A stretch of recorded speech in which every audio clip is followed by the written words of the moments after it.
Public speaking strikes fear in the hearts of so many people, but it can be an amazing lead generation tactic if you choose to embrace it. That's why I've got a special guest with me today, and we're going to dig into everything public speaking for entrepreneurs and business owners.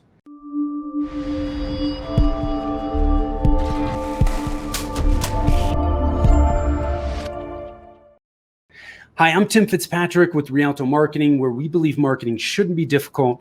All you need is the right plan. I want to thank you so much for taking the time to tune in. I am really excited to have with me today Donna Riccardo from Red Stiletto. Get to the point. Donna, thanks for taking the time. I really appreciate you being here. Yeah, thanks for having me, Tim. Absolutely. Yes, I'm excited to talk about this because I have used public speaking for the last 2-3 years to generate leads. It is one of our main lead generation channels. I love doing it. So I'm excited to talk to somebody that knows a hell of a lot more about it than I do. So before we jump into it, I've just started with kind of an icebreaker question to kind of get things going here. So what's your favorite type of food? Let's see. I would say I'm a dyed-in-the-wool cookie monster, but I think my favorite food is probably a mango. Mango. Okay. Yeah, I love mangoes. Mangoes are good. Sometimes you got to wait a little bit until they ripen and you got to get that skin off. But yes, they are good. If you get the right one, that's worth it. What about your favorite, like Mexican, Italian? Do you have a preference there? I would have to say probably French. Really? French? Okay. I love sauce. Interesting. Yeah. Well, you see, you don't have quite as many opportunities to go find French food, do you? Or it's a little bit harder to find. No? Easy? Not easy at all. Yeah. Okay. That's what I thought. I guess that's probably why I'm more of a Mexican food type person. You can find one of those on just about every corner. So tell us a little bit more about how you got into public speaking and how you're helping people at Red Stiletto. Let's see. Well, how I got into it is the other things that I had done as careers in the past was originally I was a hairdresser and I worked in high-end places in New York City. And I was a trainer also as I did that. And then later I became a trainer for a personal development company. I did that for a long time. And then there came a time when I didn't want to do that anymore. My body said no more hairdressing. And I thought, what do I have? Well, what I had all through all of that was the public speaking. And I started out being terrified with no words coming out of my mouth when I had a chance to speak, and had to work through all of that. And I thought that's how I can help people, because I know what it's like to be on the other side of that fearful face. Yes, fear is, I think that's the first major hurdle and roadblock for people to public speak, is that fear. And we're going to get into that. So I'm excited to kind of get your feedback on that. What types of folks do you find yourself typically working with? Typically, it's more women entrepreneurs who are more mission-driven, passion-driven. They have a message, they have something that's important to them, or even a product or service, something that they're really passionate about and they want to get out there and share it with as many people as possible. Yeah. But I'm assuming no matter what kind of business owner they are, the fundamentals, the principles of public speaking are the same no matter what, are they not? Absolutely. Yeah. Okay. Cool. So let's jump into this. Why do you feel it's so important for entrepreneurs to get out there and speak publicly? Well, it's a great way, the best way and the fastest way to get seen, heard, and known as an expert and authority in your field. Yeah. Because you get to reach more people all at once. And so you get more visibility also, and you're making more contacts at one shot instead of that one-to-one type of approach. Yeah. There's leverage there.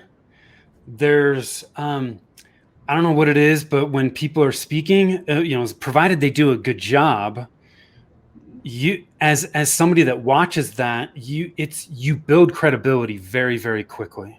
Yes. But I would also say, in order to do it effectively, right, you can't just speak and not have any you can't just speak and leave and expect it's going to generate leads, correct? No, no. Yeah. And you can't just do what we call show up and throw up either. Sometimes Yeah. people say to me, I like to just I like to just get up there and just, speak off the cuff. No, no, that doesn't give value to the audience. And they can tell that you're not prepared. Yeah. Yeah. So you have to be prepared. And somebody told me, I keep the quote, I can't remember the exact quote, but it's something like professionals are scripted. You know what you're going to say. You need to know what you're going to say. You also have to have a very clear call to action. Do you not? Yes. Yep. And only one. Sometimes people will say, well, I have this and I can offer that and you can do this. And they'll even say, I do this and I do that. One, be known for one thing, make one offer. Yeah. Okay. And it needs to be compelling enough for people to want to do it. Yes. Yeah. So, and I think part of that, what that offer is, really depends on what your end game is, right? Yes. So when I speak to there's different audiences that I speak to. There's audiences that are already on our email list, that are in our community or our audience. My call to action there tends to be quite different than for a call to action for people that I don't know.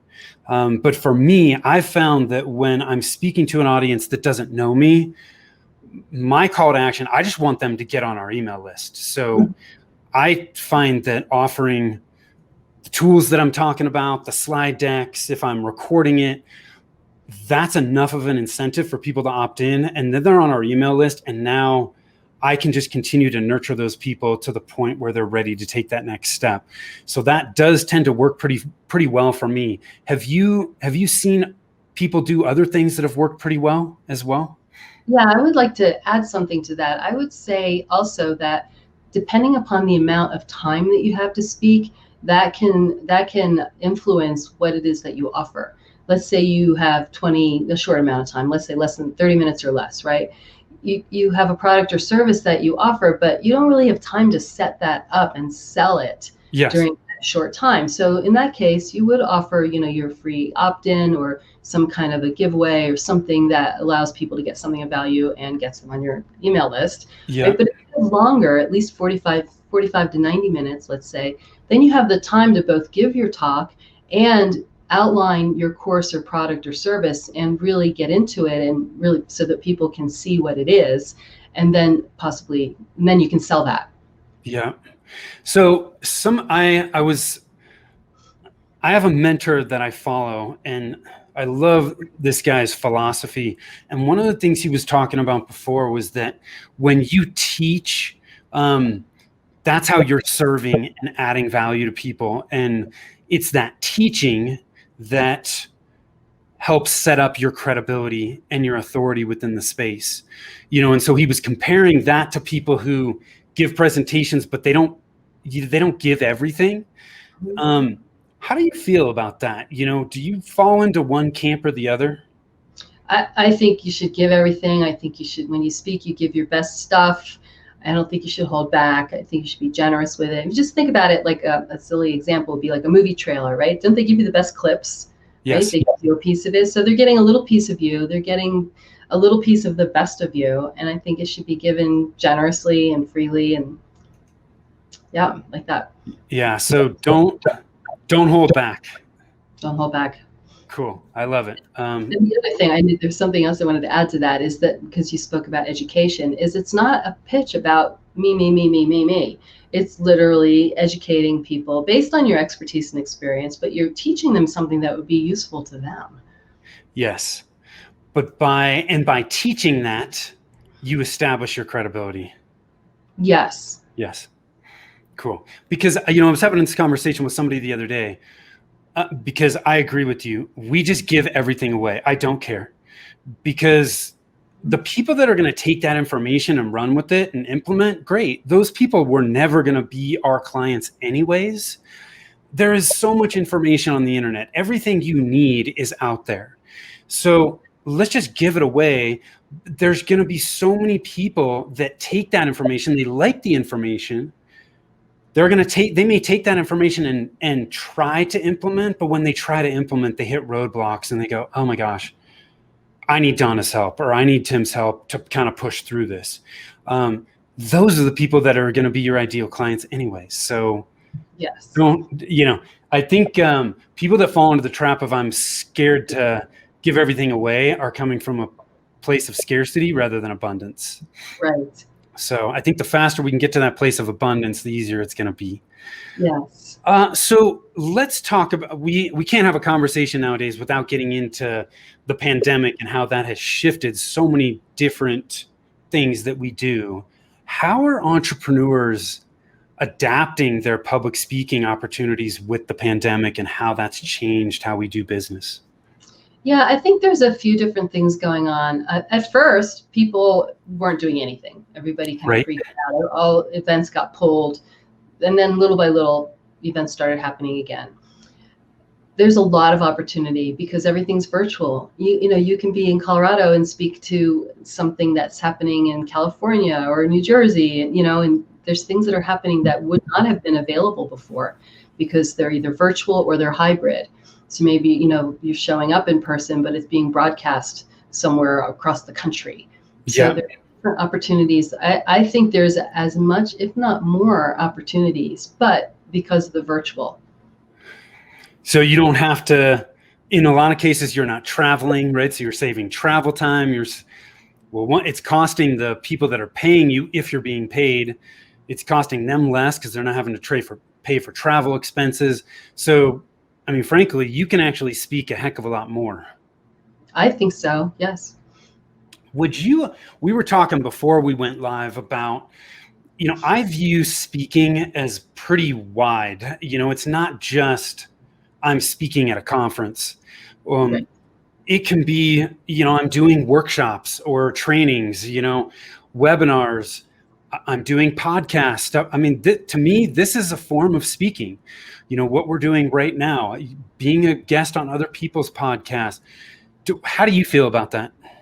I agree. I like to say it's all public speaking, and even networking. Even if you're showing up at a networking event and you're getting that 1 minute, it's one-to-one public speaking. I say networking is one-to-one public speaking. It's all public speaking. Yeah. It's there's so many opportunities to speak. So I think if there are any people that are listening or watching and you feel like there aren't opportunities because of what's happening, it's absolutely not the case. There are so many different ways to speak publicly, which kind of leads into the next thing that we're going to talk about here, which is, okay, cool. I like what you guys are talking about here. I need to do this. How do I get started? I think it kind of depends on if somebody has already done some speaking and now they're using it for their business or not. So if you're really just very, very beginner, I'd say start with Toastmasters. It's a great way to get an amazing support, fabulous group of people. I've been in a number of different clubs over the years, and people are always great, always willing to help. So I'd say if you're just really very beginner, that's a great place to start. But let's say, either you don't feel like that's a step you need to take, or, you've done a little, or you're ready, you're just ready to go for it. Yeah. I speak at networking groups. Networking groups and service groups are always looking for speakers, especially service groups. Rotary Club, Lions, Optimists, service groups and networking groups are great places to start because you get a shorter amount of time. So it's less pressure to build up a long talk. And you get to go in there and they really want you to be there. And so they're excited for you to come. Yeah, my experience, when I haven't spoken at a lot of groups like that, but I was always told that and I can't remember what they call the people within those groups, what their title is, but the person that's responsible for managing the agenda and booking people, they're always looking for people. They are, like the speaker coordinators. Sometimes they have all different names. Speaking that I've seen. Yes. Sometimes they make it up. So there are all kinds of opportunities there to get out there and refine that presentation. And one of the things that we were talking about before we went live too was to get started, you need to have some type of topic or signature talk that you lead with for people that have no idea who the heck you are, right? Yes. Yes. Any suggestions there about, how to think through that? What should I talk about? And obviously, I think you also need to be prepared. This needs to be a talk that you can have in 15 minutes or a talk that you can do in 45. Right. You're just going to tweak it to meet the needs of that specific group, right? Yes. Yes. Yeah. So I think there's lots of different kinds of talks, and you kind of pointed to that a few minutes ago by saying, there's speaking and workshops and training. But for now, just talk about the two, like what you're saying here, like speaking to different groups.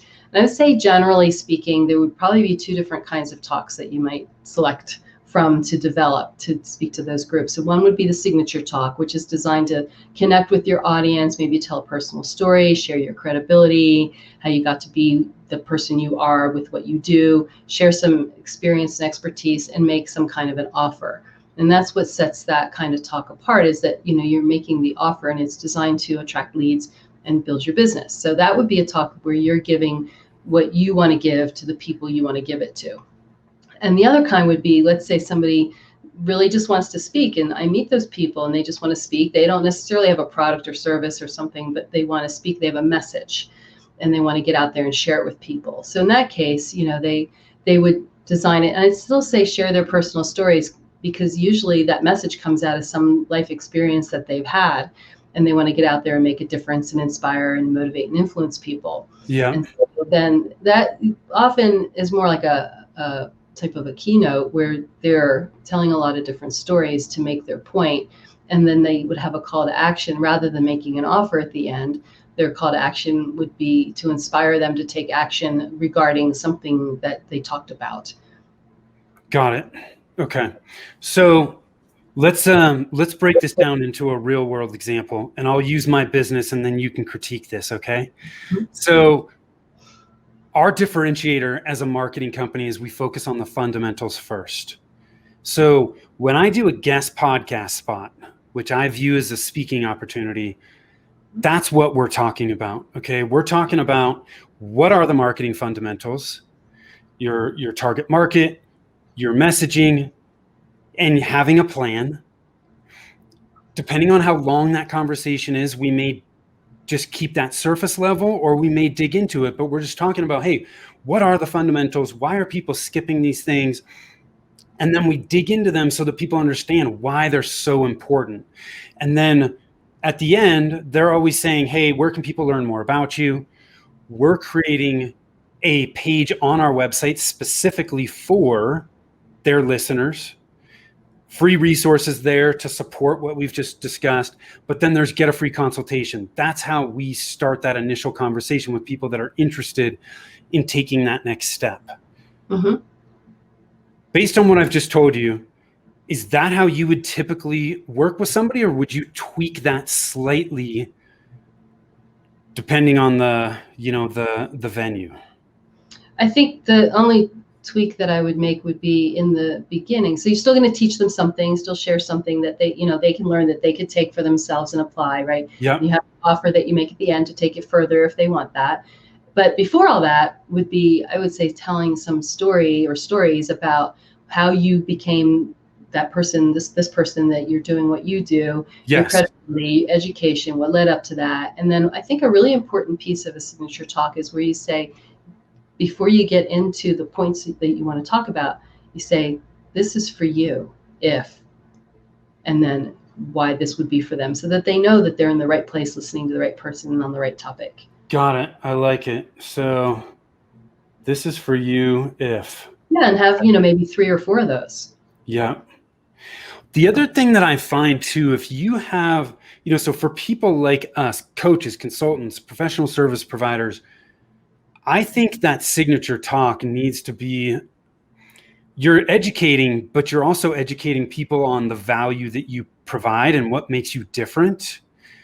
And if you have 2 or 3 different elements to that discussion, that's how you can start to break this apart, right? So I have a presentation on all 3 of the marketing strategy trilogy elements. those fundamentals. I can do a workshop on just target market. I can do a workshop on just messaging. I can do a workshop on just creating a plan. That can be broken apart into all kinds of different elements of different lengths. I just took one presentation and I now have a gazillion different presentations if I need them. Yeah, or you can put them all together for a longer signature talk, and maybe any three of those could be 3 talking points in a talk, in a longer talk. Yeah, got it. So you can help people take what we just talked about. You can talk to them about their business and help them create what we just talked about. Mm-hmm. Absolutely. Got it. Cool. So if people are liking what we're talking about, most people are going to have some fear around public speaking. How do we get over that fear? Do you have any tips to help people through that? I do. So three things mainly come to mind, and really there are a gazillion different tips and thoughts and ideas that people have out there. These are some of the many things that I did, but I think these were the most powerful ones. One is, I think, a lot of deep breathing. Before, during, after, when you're practicing, when you're preparing, I think that really it gets you out of your head and into your body, and kind of, like the fear is all happening in your head, right? It's like the noise, that things that you say to yourself, right? So it gets you out of that. So I have found that some really deep breathing, intentionally done, makes a huge difference. And let's see, another thing I thought was really great was getting around a community of people that can support you. So Toastmasters or any kind of other, public speaking community of people that are supportive, because everybody thinks they're doing the worst job, the most terrible job. And it's just not true. And the community of people that are supporting you will tell you what's working and what you need to work on. And if they're not doing that in a way that feels good, then then find another group. And the third thing is, so I'm just going to share like a shortened version of a simple little practice, but it's like a silly little practice, but it makes a difference because it can interrupt where you're going. Because as I said, that's all happening in your head. You're thinking. Well, what if you took a moment and said, well, where's that voice coming from? Is it coming like from over here? Is it out in front of me? Is it where, like location wise, where is this voice coming from? And then you try to locate it, right? And then you try to listen to, well, what is the quality of that voice? Is it loud? Is it soft? How is it expressing itself? It doesn't even really matter what it's saying. It's more about how it's showing up. How is it expressing itself? And then you can look to see, well, is it my voice? Is it someone else's voice? Is it a voice from the past? Is it just an anonymous voice? Like what is the nature of this voice? So you try to give it as many characteristics as possible. And then once you've got a pretty good handle on that, you can change it. Well, what if I moved it? What if it's been over here and I move it over here? So I can move it. What if I change it? What if I can make it like a gruff voice? Or what if I can make it sound like Minnie Mouse? So make it somehow different, because then you have control of it and it's not controlling you. So it's just a fun little exercise that comes from NLP. I'm also an NLP trained practitioner. So bring in some of those exercises sometimes to things with people. And that can be really super helpful too, is working with an NLP person. I don't practice that, but finding someone who does that's another good thing, good way to go.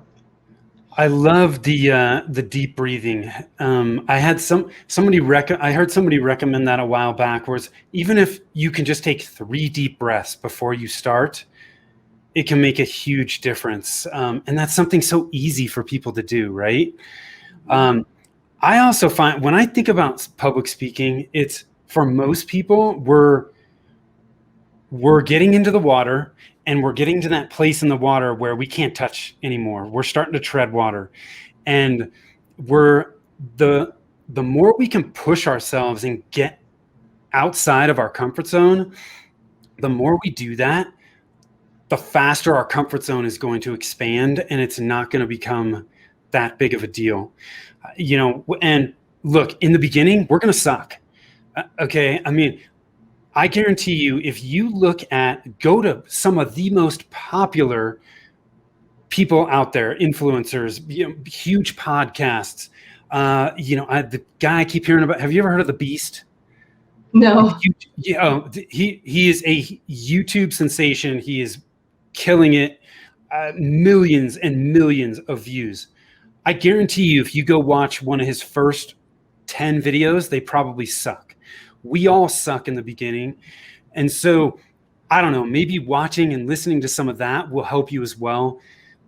But I also think if we can get to a place where we don't care what other people think, that also makes it so much easier. Yeah. Yeah. And I think the more in touch a person is with why they do what they do and what's so important to them about it, it makes it a lot easier to not care what other people think. And then you can't forget, like, then people hate this and I hate this. Practice, practice, practice, and then practice some more. Yeah. Yeah. And I love that, because if your why is strong enough, it will help you push through that fear, and it will help you push through. Because look, there's always going to be haters. I mean, we run into haters every day. And, my mantra that I always tell my wife and my kids is, hey, hurt people hurt people. So I just look at that and I go, you know what? I feel bad for you that you have enough time in the day to hate on me for trying to help people. I'm sorry. And then I move on.